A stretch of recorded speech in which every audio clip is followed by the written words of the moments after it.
Hi, everyone. Welcome this evening. As Danessa said, I'm Rachel Roe-Dale. I'm the director of the first year experience, and I'm also a faculty member on campus in the Department of Mathematics and Statistics.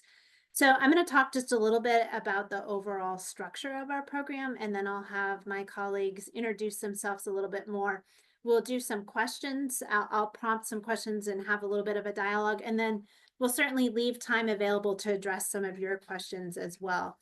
So the first year experience is both an experience in terms of support on campus, but it also involves a course that students take during the fall semester.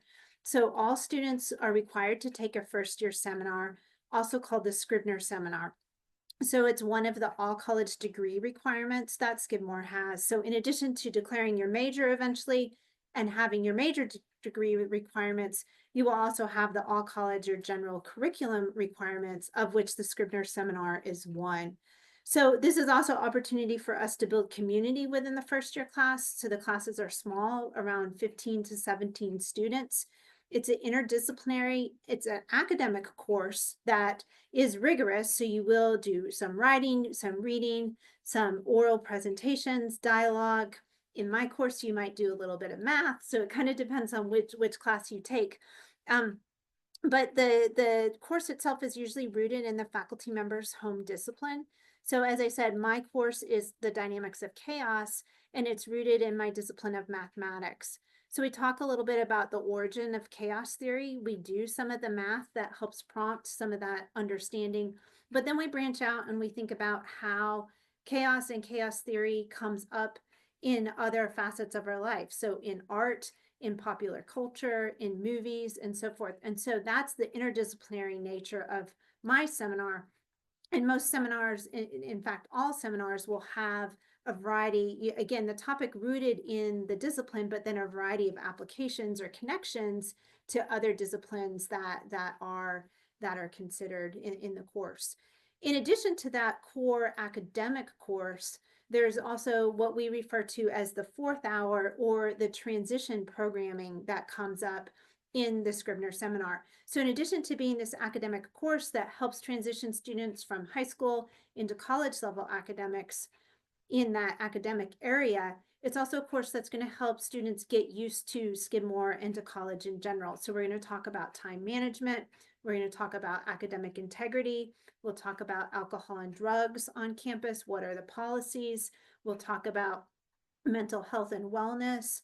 We'll talk about study abroad opportunities. So really getting students used to the curriculum, both academically, but as well as the social curriculum, or kind of, what goes on in the college environment. And Francie will talk a little bit more about this shortly. Francie was the peer mentor for my course for 2 years. And so she can talk about that experience in addition to her own experience as a first year student a couple of years ago. So in addition to the Scribner Seminar, normally students would take 3 other academic courses. And so those courses may target potential areas of academic interest, so potential majors. If a student's coming in as pre-med, they would take some of those MCAT requirements or those core competencies that they need to fulfill. They also might choose those courses to fulfill the all college requirements. So in addition to the Scribner Seminar, there are several other requirements. The ones that come up earlier are the quantitative reasoning and the writing requirement, but you still have a couple of years to do that.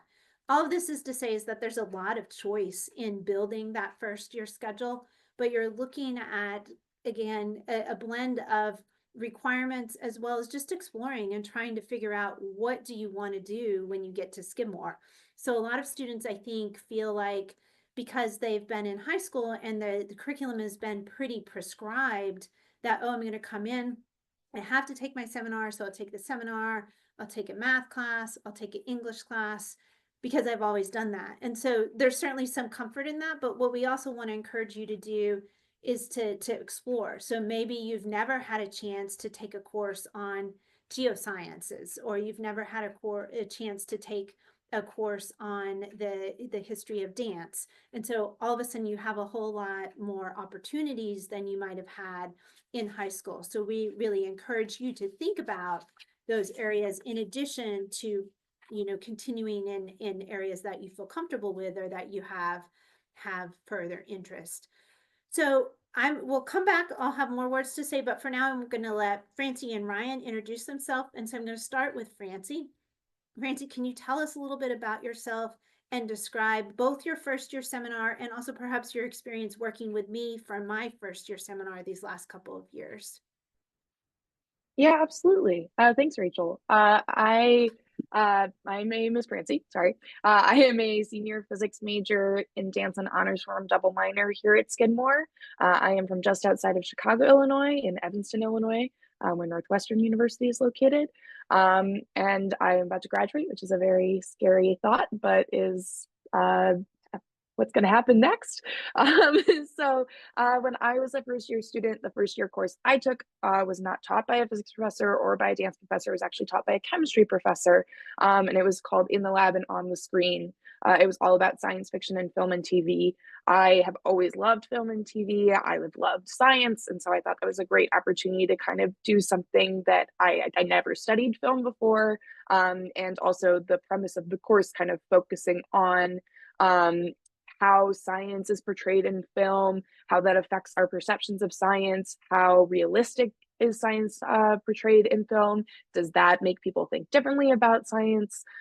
Who are scientists that you see in film? All of that sounded super interesting to me, and I really enjoyed that class. There was a huge variety of different things we did. We did film analysis, we read scientific papers, we gave presentations, both like chalkboard presentations and PowerPoint presentations, wrote many essays. So it was a really well-rounded class, I think, that gave me a lot of kind of insight into what my education could look like at Skidmore in the future. And I loved getting to be a peer mentor for Professor Roe-Dale twice. That has been one of my favorite things I've done in college, honestly. I love that kind of aspect of Skidmore that lets first year students really connect with upperclassmen right away in that sense because they have someone in their class. I think the program is really nice because it is a class of first year students, so all first year students, and that might be your only class you take your first year that has all first year students because almost all of our other classes at Skidmore are mixed year. And so I think it's really nice to have that kind of bonding experience with your fellow classmates. And I've loved getting to support kind of students as they make that transition into college because it's hard. I had a hard time coming into college. It's not like snap your fingers easy for everyone. And so I have loved getting to be there and kind of help people where they need it, encourage people to advocate for themselves, all of that. So, yeah. Great. Thank you, Francie. Can you talk a little bit too about so you mentioned your Scribner seminar that you took your first year, but what other courses you took that first semester? Yeah. So coming in, I did know I was very interested in physics, but I didn't come in knowing that's 100% what I wanted to do. But I took Physics 1 and Calculus 1 because those were kind of the first two classes laid out for me in the track for the physics major. But I also took EN 105 because I was interested in English. That's one of our English classes you can take as a first year student. I was very interested in English, so I took that. Then I also took a dance class. I took a 300 level ballet class because I had done pre-professional dance training before college. And so I was really excited that I could come in, continue that at a high level, and really succeed in that. And then my second semester, I kind of had a bit of a crisis. I was like, I really like physics, but I don't know. I feel like I didn't have a chance to really explore everything. And so I took a semester where I didn't take physics, and instead I took sociology and history and a lot of dance. And that was a really great experience, and it didn't put me behind. I was able, and with Skidmore that's very true, you are able to kind of have those moments where you take a step away perhaps and try other things, or come to something a little bit later. You don't need to take classes in your major right away. You have that time to kind of explore, take your all college requirements, and try new things, which I really appreciated. So when I did come back and realize I really did like physics, I was able to kind of keep doing that and still go abroad, still do a bunch of dance well outside of what is required for a minor, and have a really great experience. So, Awesome. Thanks, Francie. And yeah. when you were choosing those courses, did you have a summer advisor that helped you with those decisions? Yeah, so my summer advisor was not my first year seminar professor, but that is how it is now. Right now, the person who advises you over the summer for the most part will be your first year seminar professor. So they're there to kind of help you out, get to know you, help you pick classes, and then they stay your advisor until you end up declaring a major, which is another great asset because they've seen you in the classroom and they really know you as a student and can give you advice on what things you might be interested in trying, pathways you might try to go down. I know my first year seminar advisor was a huge advocate for me doing research. I ended up doing research with Professor Roe-Dale. I've done research in the physics department. And I really think I wouldn't have necessarily seen that for myself just because I didn't really know that much about research. And so having her kind of give me that advice was really helpful. Awesome, thank you. And so I'm going to turn now to Ryan, who's our Director of Academic Advising. So Ryan, can you introduce yourself and then talk a little bit both about the summer advising program, but also just advising in general at Skidmore? Yeah, absolutely. Thanks, Rachel, and thanks, Francie, and Janessa for kicking us off. And congratulations again to all of you. I'm delighted to be one of the many people to congratulate you on your acceptance, and I'm delighted to be with you here tonight. So, as Rachel mentioned, I'm Ryan Homsey. I'm the Director of Academic Advising. I oversee the Office of Academic Advising, and Skidmore has a very strong faculty advising model. And so what that means is that every student who comes into the college, as Francie was mentioning earlier, has an assigned faculty advisor. And that person begins as your Scribner seminar instructor. And then you would stay with that advisor all the way until you declare a major. And we'll talk a little bit more about that in a minute. And if some of our student populations might even have more than one advisor. If you're in an opportunity program, or if you're the recipient of a special scholarship, or if you're interested in our health professions, you might have even more than one advisor. But really, in short, we're a small college. We get to know our students very well, and our students have multiple people that they can turn to for guidance and support.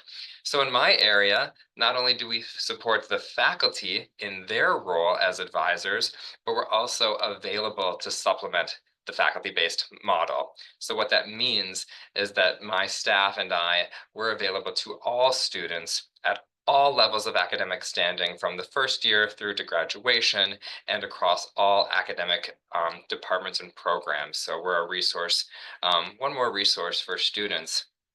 And the summer advising model, I see a couple of great questions already coming through with the Q&A. So I'll highlight now, give you a sneak peek of our new student advising and registration guide, or the NSARG for short. And this is going to be emailed to everybody in May. But again, this will be a sneak peek. It's basically an online resource where you'll learn about where to send your AP scores, any transfer credits that you might have. You'll learn about all of the degree requirements of the college. I can touch on those briefly too. You'll learn about the process for the summer. So each of you will be assigned to a faculty member who is going to reach out to you. In most cases, as Francie mentioned, that would be your Scribner seminar instructor, but not in all cases. And that's because our faculty are also busy using their summers for their own creative and intellectual pursuits. But you're going to each have a one-on-one appointment with the faculty advisor, in addition to having all of these other online resources that let you know about the degree requirements and recommended courses depending on what major or minor you might be interested in exploring. So you're going to get a lot of communications coming out right away at the beginning of May. That's also throughout May when you'll be doing various placement exams and responding to items on the FYE checklist. And at the June is when the actual advising appointment will happen. So May is a lot of the preparatory time. And then June, toward the end of the month, you'll register yourself for courses after having that advising appointment. Our faculty love to be involved with summer advising. It's a pretty special thing that we can do to give students a one-on-one appointment. And I think that just speaks to the very high touch involved faculty that we have that really wants to support this onboarding experience for you and your transition to the college. Let's see, maybe I'll wait for questions. Is there anything else that I should add in this moment, Rachel? Well, let me just say, so as Ryan mentioned, you'll have a summer advisor, and that person might be your Scribner seminar professor. We try to do that if possible, but if not, as Ryan said, it will be another faculty member on campus. But for all first year students, once they arrive to campus in the fall, their Scribner seminar professor will be their advisor, and will be their advisor until they declare a major. And so for most students, well, for all students, that deadline is right before spring break of your sophomore year. And I would say a lot of students kind of know by the end of their first year what they might want to study, and even the fall of their sophomore year. But I find that a lot of my students, at least that I have my first year seminar, even though they know what they want to go into, they stay with me as their advisor until maybe like that December, January time where they're getting close to that deadline. And part of that reason, I think, is because we form a relationship, right? So we've been having a lot of conversations, and really at the introductory level, most faculty can advise students for all of the different majors. But if you decide to go into your Scribner seminar's home discipline, then you may not need to change advisors. So for example, in my seminar, if a student wants to continue in math, I can remain their advisor, but I also don't have to. They might identify with a different faculty member that they've had. So students will choose who their advisor is after they declare them, or as part of the major declaration process. So as I mentioned, we don't require students to come in with a major declaration. As part of the FYE checklist that Ryan mentioned, you will flag a couple of academic interests, and we will talk about those, but you don't have to make that declaration until spring of the sophomore year. And so I wanted to just ask both Francie, as a student, what you was going through. So obviously you're studying physics, studying dance. What was going through your mind as you chose those majors? And then Ryan, if you could follow up with Francie, just like what you see when you work with a lot of students as they're thinking about the different majors and what their options are. So I don't know who would like to go first. Francie, do you want to go first? I don't mind. Yeah, Okay, absolutely. great. I mean, I had taken physics in high school. I knew that was something I was interested in. But my anecdote I always tell is that on my first day of my physics one class, I walked up to my professor, Evan Halstead, who I love very much. And I said, I really love physics, but I don't think I like math that much. Do you think that will be a problem? And he was like, well, I don't know. There's a lot of math and physics. And I was like, okay, I have to think about that. And I actually ended up really falling in love with math. That was in huge part due to taking Professor Roe-Dale's Calculus 1 class and kind of having someone to answer all of my questions, and didn't treat me like I was silly for asking questions, even when they seemed a little basic, or when I asked questions that were kind of bigger picture. And so I have really kind of gotten over my fear of math and my dislike of math, and so that is something I really enjoyed. But I took kind of the classes that line up at the beginning of that major in the fall of my freshman year, but that wasn't because I knew I wanted to major in physics. It was just one of the pathways I was interested in, and so I decided to like kind of set myself up for potentially following that path. But there's also plenty of other things that I took, like I mentioned, that sociology class and that history class that would have opened up pathways towards a history or a sociology major. And I ended up deciding to do physics because I really enjoyed my classes, but I didn't actually officially declare my physics major, I think, until the end of my sophomore year, kind of close to the deadline, just because I wanted to take my time. You can always change your major after you declare, but for me, I just wanted to take a second. I was still talking to physics professors as I was registering for classes, so I felt like it was all right that I was still talking to Professor Ball as my main advisor, who was the professor for my Scribner seminar. And so that felt like a comfortable path for me. I've had plenty of friends, though, that really kind of knew what they wanted to do right off the bat and declared kind of at the end of their freshman year. And so that is definitely an option as well.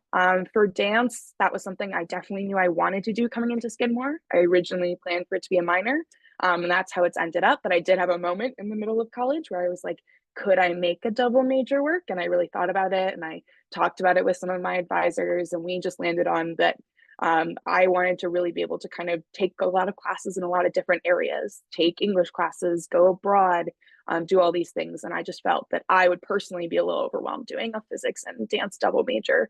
And that wasn't necessarily what I wanted. I didn't necessarily want a degree in dance. I just wanted to be able to really continue to dance and perform. And so I really enjoyed that. And I have plenty of friends that minor in things that they love and deeply care about. And they still feel like very included in the department and feel like that's a really nice experience.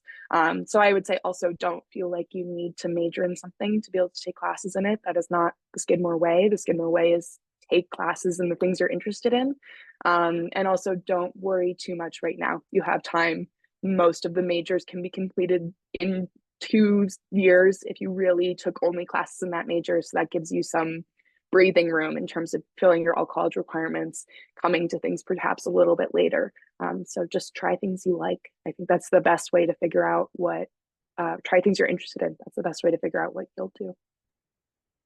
Oh, Francie has such a wise and insightful perspective there that I couldn't agree with more. And as Rachel mentioned, part of that FYE checklist, you'll indicate 5 areas of academic interest, but we don't hold you to that. They're just going to help form the basis of your summer advising appointment, help be a kind of a bridge as a conversation starter, and maybe help determine what your fall course plan might be.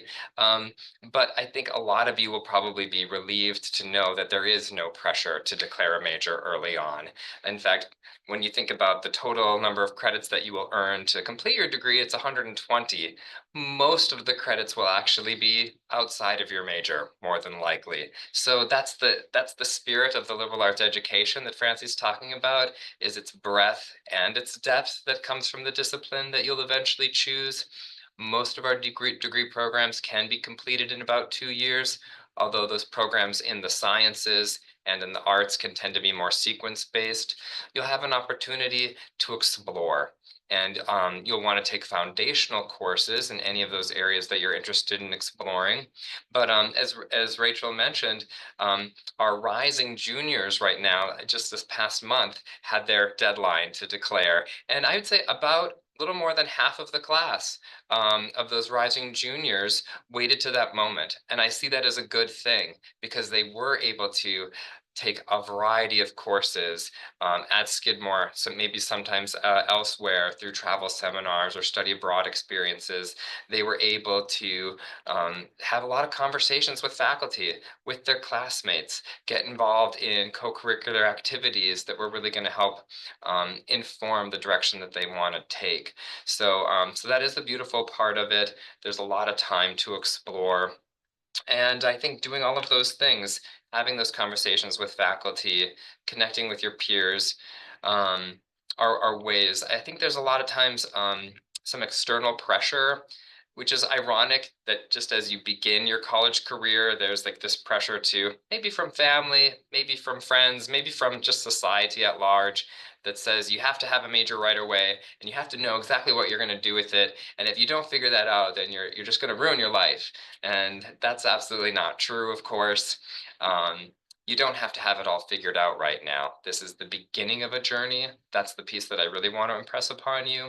Many of you will build upon your passions and your strengths and those areas of those academic areas that you're already familiar with, but you're also going to get exposed to areas that you never were exposed to before. And so that is going to shape the direction that you go in really positive and meaningful ways. And I'll just add to that, a lot of Skidmore students, similar to Francie, will end up doing 2 majors or maybe a major and a minor. Oftentimes, similar to Francie, in fields that you might think are pretty different. So dance and physics. I have an advisee who's math and music. And so I think just really being able to combine those interests.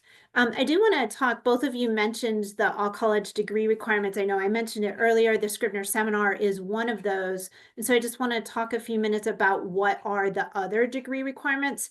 I mentioned so Scribner seminar, the writing degree requirement is something that needs to be fulfilled a little bit earlier. So by the end of the sophomore year. And then the quantitative reasoning requirement, that is by the end of the junior year. And so just to kind of put a disclaimer on it too, that QR requirement is not a math requirement. It's really where we want you to think about quantitative information. So it certainly could be mathematics, but how it's applied. And so that, again, you have a little bit more time for, but the rest of them you have all 4 years. So I wonder, Ryan and Francie, can you talk a little bit, Ryan, maybe about the degree requirements, and Francie about how you thought about incorporating them over the 4 years? Like, what was your strategy for fulfilling those?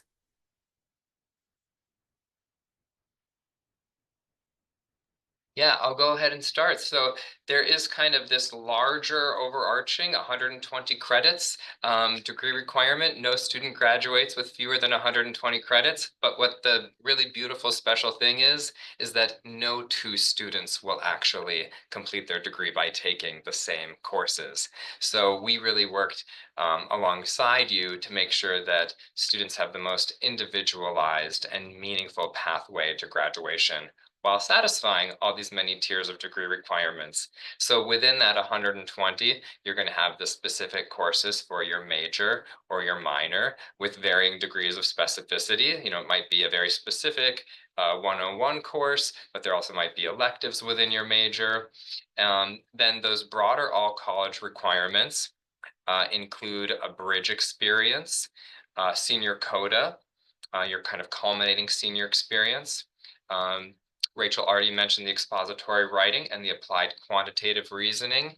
And to that, I'll add a couple others: the global cultural perspectives, a language study, artistic inquiry, humanistic inquiry, scientific inquiry, all these different realms of our world that you're going to get exposed to. And Francie may be able to elaborate on this in greater detail and what it looked like for her, but a lot of these requirements get satisfied very naturally by just being drawn by your interest, but also sometimes they overlap. So that course that you would take for your major also might satisfy the humanistic inquiry requirement. And so there's a little bit of healthy overlap there. I'll pass it over to you, Francie, if there's anything you want to add or share. Yeah, I mean, I definitely agree with that. I feel like I ended up fulfilling maybe half of my requirements by the end of my freshman year. They honestly happened very naturally. Like taking a class in a humanities discipline will usually fulfill the humanistic inquiry, and because we have an inquiry in the humanities, the arts, and the sciences, you're kind of fulfilling that with a lot of your options at Skidmore. I know with my like physics 1 class that ended up fulfilling my AQR requirement, that quantitative reasoning requirement, and my scientific inquiry.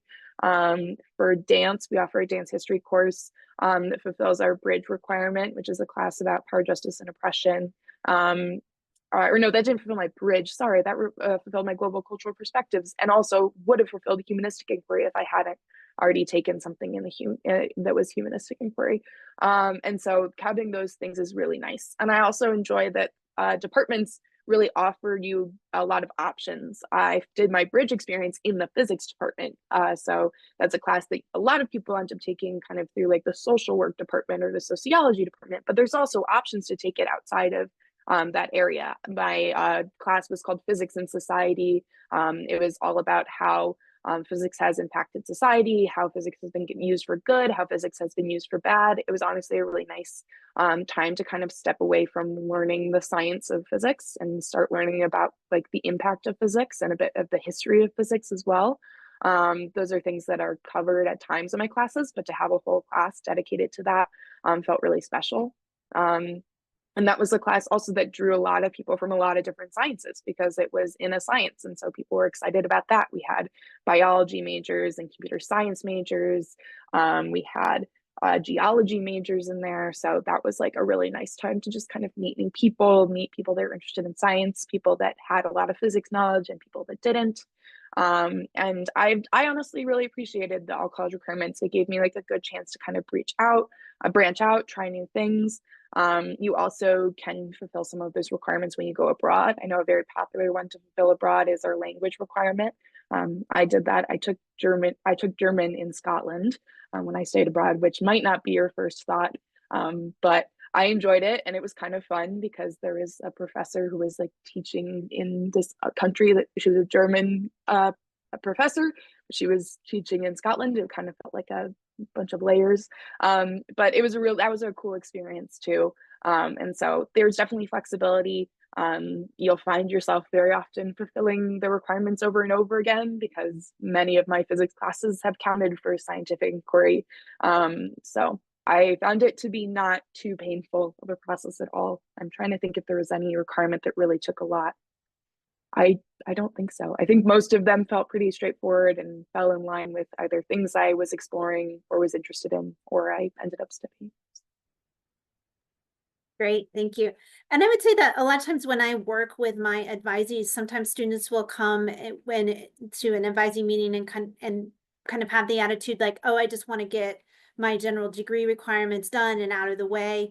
And I would really discourage you not to come with that attitude, because really we want you to do those as a way to explore. And so also, if you're so focused on fulfilling all of those specific degree requirements right away, you're losing the opportunity to explore what you really want to and figuring out what your major is. So I think it's good to make progress towards the potential major and just think about the general ed degree requirements as you move through. I also think, if you're considering, for example, the bridge requirement, and you look and there's no course offered in the upcoming fall that you're interested in, then maybe don't do that requirement right at that time. As Francie was saying, I think it's really helpful, and hopefully your advisor will be part of the conversation with you, but encouraging you to use those degree requirements to take courses you really want to take, or courses that maybe you wouldn't necessarily have taken if you didn't have to, but you actually have some interest, and that might have some unexpected intersections in other areas that you're studying. Francie mentioned the foreign language, and so we do require 1 semester, as was said, of language. You can choose to study the language that you studied in high school. If you're continuing, then we want you to take the placement test so that you're taking the correct level. But let's say that you studied French and you want to come in and study Italian and you've never studied Italian, then you could take Italian 101, and you don't need to place into that because obviously you don't have any experience. So I just wanted to kind of mention that a little bit. So we certainly, in the Q&A time at the end of the session here, can address more specific questions, but I want to switch to something, Francie, that you brought up, which is study abroad. So I know this is pretty popular on a lot of students' minds. You studied abroad in Scotland. You've also done some research positions in the summer. Can you talk a little bit about your experience, but also what students, yourself, what you went through to plan for that, but also maybe what some of your friends or your mentees, what you observe other students thinking about for study abroad? Yeah, I mean, I think something that's really nice about Skidmore is that there's no major that's banned from study abroad. Everyone has that opportunity if that's something that they're interested in. Of course, for some majors that have more intense course loads, such as physics, it might take a little bit more planning. You might be more limited in terms of what semester you could go abroad, because that might make a very dense senior year in the fall or spring when you come back. I will say many students, most actually go abroad at some point during their junior year. There are a few exceptions to that, but that is generally the time that students will go abroad, either for 1 semester or the other, or for the full year. And I knew that I wanted to study abroad. That was something that was very important for me in college. My dad had spent the entire year in England, and he always talked about how much he loved that experience. And so I was excited for that. I ended up sitting down with my physics advisor, as well as people at the Office of Study Abroad, to kind of talk through what my options were. I wanted to make sure that the semester I was missing, I would be able to take all of the classes that I would be missing in a different semester. That's something to keep in mind. Here at Skidmore, sometimes we have classes that are requirements for degrees that are only offered in the spring or only offered in the fall. And so making sure you kind of balance that can be one of the things that you discuss with an advisor. It's very doable. You just can't kind of sign up for study abroad without considering that first. And I think that there's good checks and balances both with your advisor and with the Office of Study Abroad to really make sure that your plan to study abroad will work. And we offer so many different programs. We offer over 100 different programs in over 40 countries. We have 4 Skidmore programs. We have that London first year experience program, but we also have one in France, one in Spain, and one in New Zealand. Those are all really great options. They're run through our folks here at Skidmore, but also we have plenty of programs that are not run by Skidmore that you can get approved to do. So that's what I did. I did a program that's actually run through the Institute for Study Abroad, which is run out of Butler University. And they are the ones who kind of ran our trip and our study abroad experience in Scotland. I was directly enrolled into the University of Edinburgh, but I also had kind of the support of this study abroad organization to kind of help me with any sort of questions about flights and deciding about my accommodations when I got there. I also think there's a lot of great options in terms of what kinds of study abroad programs you want to do. So I did one where I enrolled in a university and took classes at the university, but there's also ones that are you're taking classes at like a center in a city, just with other study abroad students. There's programs where you do internships. There's programs that where you don't even leave the country to study abroad. You can study abroad in Washington, D.C. You can study abroad in Boston. I say study abroad, but that is a great opportunity also to just try new things and get experience at places that aren't Skidmore. And I really found that my time away, it made me really value Skidmore a lot more when I got back too, and just gave me like a new perspective on my time here. So I would highly recommend checking it out if that's something you're interested in. You have a little bit of time because, like I said, most people study abroad during their junior year. And there's lots of flexibility in terms of where you want to go. Great, thank you. Ryan, can you talk a little bit about OAA and students that you might have worked with, what they're thinking about when they choose the study abroad program, or how the courses come back in and become part of either the major or the all college degree requirements? Yeah, that's a great question. We don't work with students as closely as maybe their faculty advisors do at that point, because at that point they have declared a major before they go to study abroad. And the most common time, but not the only time, is in the junior year.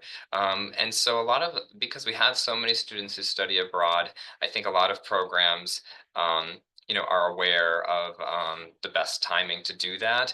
I think oftentimes students go during a time when they aren't necessarily looking for courses within their major while they're away. And I think that there are pockets of time where that can be achieved. And sometimes, through working with our Office of off-campus and study exchanges and with the faculty, students might be driven to a particular place where they know there's already a pre-existing really strong academic program in their discipline, and they specifically want to expand that range of courses within their discipline while taking them somewhere else.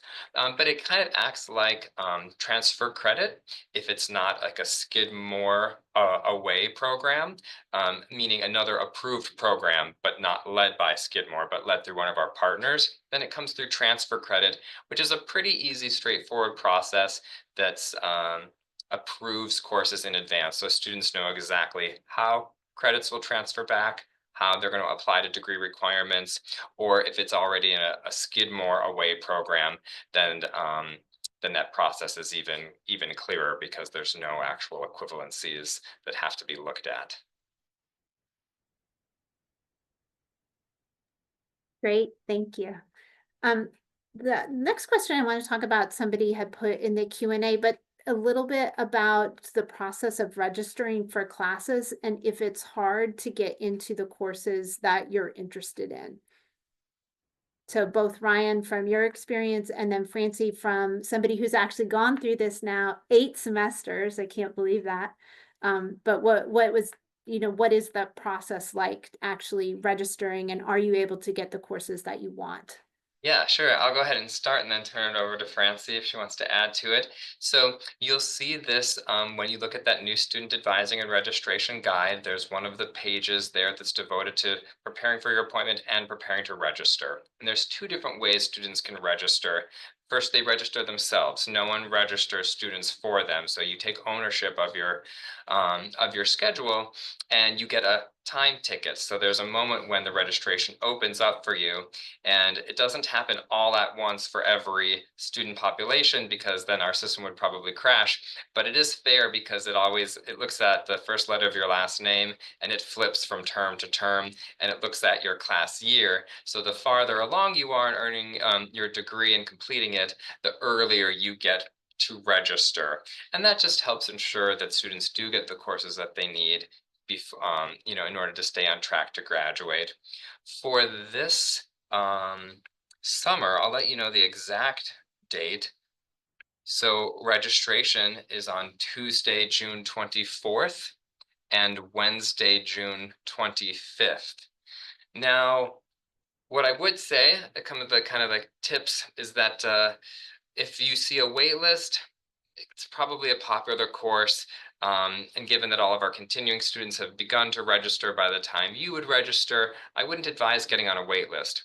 But a lot of our courses have restricted seats reserved, in fact, just for you because we know you're coming. So some of those foundational courses, we've saved a spot. Some very popular courses do fill up, but as first-year students who have many, many degree requirements to satisfy, you also have the greatest degree of flexibility in what you choose. The two different ways to register.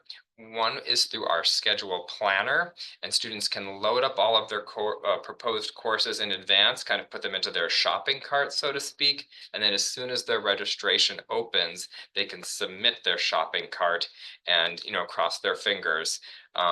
What sometimes happens is that students will maybe get 2 or 3 out of their 4 or 5 courses. And so, the tip there is really to have a backup option. Sometimes it's a backup option of the exact same course that's also offered at a different day and time, and sometimes it's a different course. So you just want to have those backup options. And then the other way to register, if you're not using the schedule planner, is through the student system.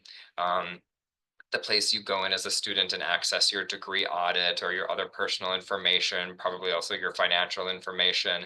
There's a place that from there that you can view the master schedule. And to register courses, you could also just enter the 5-digit, what we call CRN or course registration number. So 2 different electronic ways to register. And I don't know, do you want to elaborate or expand upon that, Francie? I think you gave a pretty good overview, but I mean, my personal experience has been pretty good. I think there's only been, I was trying to think about it. I think there's only been probably about 2 classes personally that I didn't get into at all during my time at Skidmore, and it was sad in the moment, but I ended up taking other classes that I was interested in or was able to take that class in a different semester. One thing I'll say is you as a first year student right now are registering last, so you have like the worst chances right now of getting the classes you want, but with each subsequent year your chances get better because you register sooner and sooner in the course registration process. So also, if you're, the way we do it is the first half of the alphabet registers on the first day of freshman registration, the second half does it on the second day, and then in the spring semester that flips. So I'm a W last name, so I was really in the last group to register my freshman fall, but don't worry, for the spring semester, you'll be in the first group of freshmen to register, which I appreciate every year. But I think that you can be easy to get very attached to a class and just feel like that is the end all be all. Just know it's probably not. There's many different paths you can take to a major here at Skidmore, many different paths you can take to your degree. Like I mentioned, it can be sad when you don't get the one class you wanted. That happened to me my freshman fall. I really wanted to take this EN 105 class called Writing on Demand with Professor Linda Hall, and I was devastated when I didn't get in. But I took a different EN 105 class, and it was called Memoirs from the Margins, and it was a really great opportunity. I met a lot of really cool people. It fulfilled my expository writing requirement, and I really appreciate that. And I'm taking another class with that professor, Linda Hall, the one who I didn't get into her class the first time this semester as a senior, and I'm really enjoying that. So it will come full circle, it will work out, and it should be okay. And I think as part of the advising conversation too, we often encourage students, I mentioned earlier, for having 4 classes. That's kind of a general recommendation. Some students may have 5 classes. Some students, if you're taking a lot of music lessons or dance courses, you might actually have 3 credit or 4 credits, so larger academic courses, and then you may have 3 or 4 others. So there might be 7 things on your schedule, but you're still going only up to 15, 16 credit hours. And so part of that process of building the schedule and preparing for registration is having a couple of backup plans. So if your favorite section of EN 105 fills, you have a backup plan of something else that you might want to take. Or as Francie said, you wait and you push that off to another semester. Something else that I want to mention that's part of both the academic curriculum, but also could be in addition to academic curriculum, could happen over the summer, are research experiences. So Skidmore offers research experiences in all areas. So not just the sciences where most of us might think as happening more generally, but the humanities, the arts. We have a pretty extensive summer research program where students would apply with a faculty advisor to collaboratively participate in a 5-week, 8-week, or 10-week program. The students receive a stipend as well as room and board. So it's a great way to be able to spend some time in Saratoga at Skidmore over the summer. Also doing some research programs. Francie had mentioned the research programs that she had done, the RUs or research experience for undergraduates that were off campus. So we also encourage students to move away from Skidmore and to look at opportunities outside, because sometimes it's nice to look at a larger university and what that difference is, because it really helps you appreciate too what you have. Francie had mentioned she did a research project with me this spring semester of her first year. So that was just a 1 credit where we looked at a math problem that I was engaging in. So there are also some smaller experiences like that. Most majors don't have a requirement for research, but most majors offer some type of research. So if you want to do that, you definitely have the opportunities to engage in research, both collaboratively as well as independent research in your major fields of interest. Francie or Ryan, do you want to add anything about other opportunities in research that I might have forgotten? I think you hit a lot of the big Okay. things for me. Okay. I mean, yeah, so. Okay, great. So other questions that feel free to put in the chat, and we have about 10 minutes left. And so we're happy to kind of address more generally questions that you might have. So as you're putting those in, I want to talk, Francie, at the beginning, you did talk a little bit about your experience as a peer mentor. And so I just wondered if you could talk a little bit more about how peer mentors help both with the Scribner seminar, but also just help first-year students get acclimated and comfortable at Skidmore. Yeah, I mean, I think it starts off really early. Peer mentors act as orientation leaders, and your Scribner seminar acts as your orientation group when you first arrive to Skidmore for first year orientation. So that's really nice. You're walking around campus with people that you're going to be taking a class with. You're getting to know your peer mentor. They're an experienced upperclassman student who is there to help answer questions and connect you with the right resources. And we're really just there for you. Many peer mentors will share their cell phone numbers with their mentees, so they're accessible. You have their email, you're able to reach out. Peer mentors will often hold office hours throughout the semester that are just drop-in hours that they might have at the library or in our student center, where their mentees can just drop in, ask questions about kind of anything, whether that be class related, seminar related, or just life related. We're great at kind of directing you towards resources. So if you have questions, like a lot of the ones you all have been asking tonight in the Q&A, it is really a great person to kind of look to answer your questions.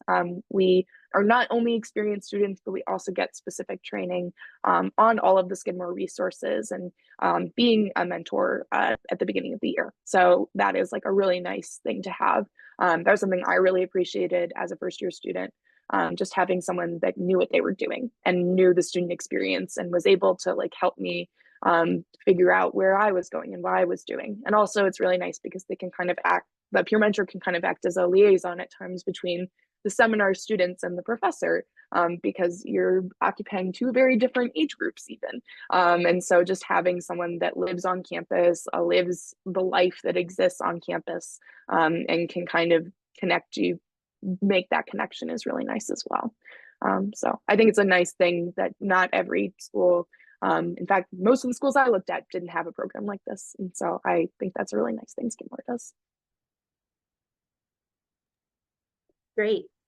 There have been some questions in the chat about opportunities after Skidmore. So can either of you talk a little bit about kind of preparing either for next steps? So whether that's grad school, whether that's looking for a career, whether that's thinking about, you know, continuing educate or continuing in some other type of service opportunity. And Francie, especially for you as a senior, you know, what are you thinking about? What are your friends thinking about, and how to go about that process? Yeah, I mean, we have a career development center on campus. Those are the folks that help you not only while you are at Skidmore looking for internships and things to do over the summer or things through the year, but also as you're moving into graduation and beyond graduation. I've used them a lot this year in terms of they do great resume review. I've done interview prep with them and just kind of helping to explore options. There are people who graduate Skidmore and go on to get master's degrees, go on to get PhDs. There's also plenty of people that go directly into the workforce. I think I have friends that run the whole gambit right now. I have some friends that are know exactly what they want to do and are networking with all of the people. I have other friends that are just starting to make connections and explore what areas they might be interested in.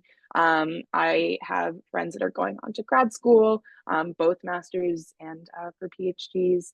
And so I think it's a really wide range.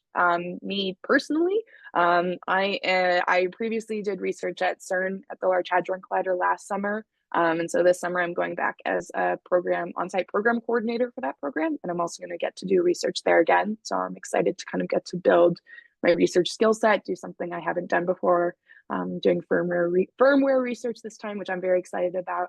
But then I'm looking into jobs at labs around the country to kind of just like learn more about research, learn more about what areas I might be interested in. So when I apply for my PhD in the next year or two, I have like a better sense of what I'm interested in. I really enjoyed all the things I've done at Skidmore. I'm just excited to explore other options. But it's also, I have plenty of friends that are going straight into grad school. They have found the thing that they love, or have discovered it and are ready for that opportunity. And I have one friend who has really been using the Skidmore Alumni Network in her search. She is interested in project management and really has been like doing all of the things that Skidmore has to offer for that. Lots of networking, lots of Zoom calls with alumni. So I think that she's like a great example of using all the things Skidmore has to offer. Yeah, I'll just echo a little bit of what Francie was saying. Echo the Career Development Center, which is a valuable resource for students also at any level of their academic standing, from helping them find an internship, from helping them prepare their resume, to also do like interview prep, just like an enormous array of services. And I think these pathways, they do look different for every student, but there's just a lot of support, whether that is going into grad school and having that faculty member that you worked on with your senior capstone experience, then go on to write a letter of support for you when you go to grad school. That's there. The opportunities for professionalization, hands-on learning, they happen throughout the entire academic career, kind of running alongside it and within it.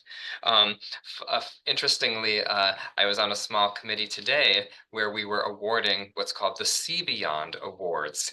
And so we are about to give $6,000 to 40 different students to help offset the costs of any kind of pre-professional experience that they're looking to do. And these students have proposals that would take them to all over the world, or in our local communities or their local community back home, to do amazing things, sometimes with the supervision or mentor of an artist or a professor, sometimes an internship at an organization.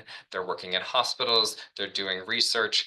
It really just, we have awardees from every academic discipline at the college. So it's just one more way that we're putting resources to help add extra momentum to the wonderful things that our students are already doing.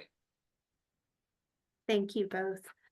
There's another question in the Q&A to answer about pre-orientation and new student orientation programs. So I'm going to just kind of give my take, and then Francie, if you and Ryan, if you could follow up as well. So all students are required to participate in new student orientation, which happens the weekend before classes start. So classes will start at Skidmore on the Wednesday, the 2 days after Labor Day. First year seminars actually have their first meeting on that Tuesday. So the day before general classes start, first year seminars will start meeting. And so Labor Day, as well as the Sunday before, everyone's doing new student orientation. You will have the opportunity to participate in pre-orientation. That starts and goes Thursday to Sunday. So those programs, that's optional, but it's highly encouraged, and students rave about our program. So students will be able to spend some time in the Adirondacks, hiking, backpacking, canoeing, camping. If the outdoors is not your thing, and we have plenty of students who that is not their thing, you could do a theater pre-O program. You could do our museum on campus. The Tang offers a pre-orientation program. There's a sampling Saratoga, so what it's like to live in this area, like what goes on in Saratoga Springs. So there's a lot of different options, and students really enjoy those kind of pre-academic experiences because it helps you get a little bit more comfortable with your fellow first-year students.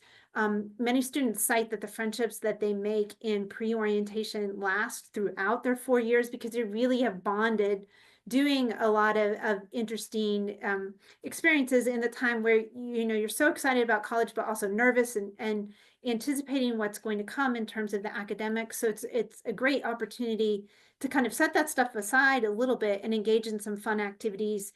So the leaders for pre-orientation are Skidmore students who are on campus, so upperclassmen students who have had experiences and so can kind of serve as a mentor in a mentoring capacity as well.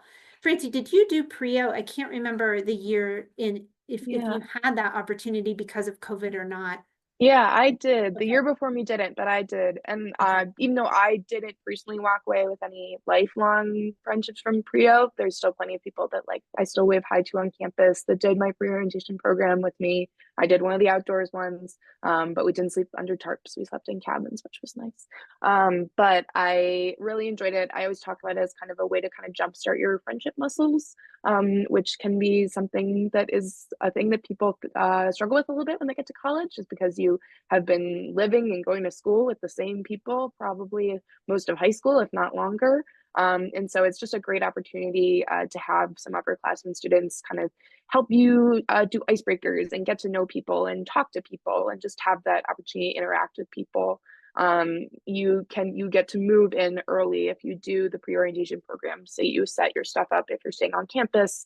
For one of the on-campus pre-orientation programs, you stay in your residence hall that you are living in that year. If you're going off campus for an off-campus program, you get to unpack your stuff and then go off campus for the weekend, leaving your stuff and coming back when it's time for regular orientation. So that's definitely a very popular thing at Skidmore. There's one other thing that I'd love to double back to, that there's a question earlier. We've talked a little bit about the course schedule, but I want to talk about credit count if I could just for a second. So it's 12 credits to be full time, but that's not actually enough to stay on track to graduate. The maximum that a first year can take is 18 credits in their first term, and that's quite high. And then the average is 15 credits. And so because our courses range anywhere between 1, 2, 3, 4, sometimes 5 credits, the number of courses and the exact number of credits might vary from student to student, but we really want you to be earning 15 credits each semester, at least 30 credits each academic year, and then after 4 years, you would then reach that 120 credits required to graduate. Now, if you would like to have a slightly lighter course load in your fall with maybe 14 credits, you could make up for that in the spring very easily by having 16 credits. But that's a big overview, and these are really good questions too to continue to talk about with your summer advisor. Thanks, Ryan. Thank you all for your questions. And I'm going to turn it back to Janessa. My, oh my, I must share, I have been taking really great nuggets of wisdom for each of you this evening. So thank you, Rachel, Ryan, and of course, Francie. We're already missing you, Francie, at this pace, in this way. But thank you so much for sharing so many words of wisdom to our fabulous students. And also for our students, parents, and guardians in the Q&A. You have kept this particular train moving. So thank you for your engagement with us as well. It will not end here. So if you are planning to visit with us on campus for a guest day or daily information session, we have expanded our opportunities throughout the month of April. Please feel free to register online. We would love to see you here on campus in Saratoga Springs. We also understand that not everyone is able to engage with us in that space. So we do continue and will continue to have a suite of virtual opportunities for you to connect with members of our community. And for those of you who are watching via recording, we're glad that you're able to engage with us in this way. But without further ado, I will go ahead and share with you. Congratulations again, and we hope you have a great evening. Take good care, everyone.